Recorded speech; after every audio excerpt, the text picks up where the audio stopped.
ካህኑ ዘካርያስ ቅድስት ኤልሳቤጥ ልጅ አልነበራቸውም። ሁሉ ነገር አለ ሞልቷል፣ ልጅ ግን የለም። ሆኖ ነበር በዚህ በኩል ለመኑ። ልጅ ብቻ መሰላችሁ የሰጠው? ከልጅም በላይ ልጅ እኮ ነው የሰጠው እግዚአብሔር። ልጅ ብቻ እኮ አይደለም። መጥምቀ መለኮት ቅዱስ ዮሐንስ እኮ ልጅ ብቻ አይደለም፣ ከሴቶች በሉ ከተወለዱት መካከል ከመጥምቁ ዮሐንስ የሚበልጥ አልተነሳም። የማቴዎስ ወንጌል ምዕራፍ 11 ቁጥር 11 የበለጠ ልጅ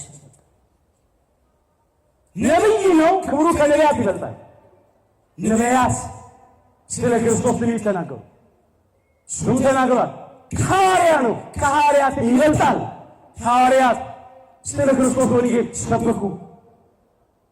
ሰማዕት ነው፣ ምስክር ነው። መጥምቀ መለኮት ቅዱስ ዮሐንስ ከሰማዕታት ይበልጣል፣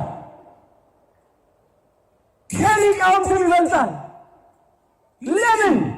ነቢያት ትንቢት የተናገሩለትን፣ ሐዋርያት ወንጌሉን የሰበኩለትን፣ ሰማዕታት የመሰከሩለትን፣ ደማቸውን ያፈሰሱለትን፣ ሥጋቸውን የቆረሱለትን፣ አጥንታቸውን የከሰከሱለትን አምላካችን ጌታችን መድኃኒታችን ኢየሱስ ክርስቶስን ለማጥመቅ ጸጋ ይሄ ክብር የተሰጠው ለእርሱ ብቻ ነው።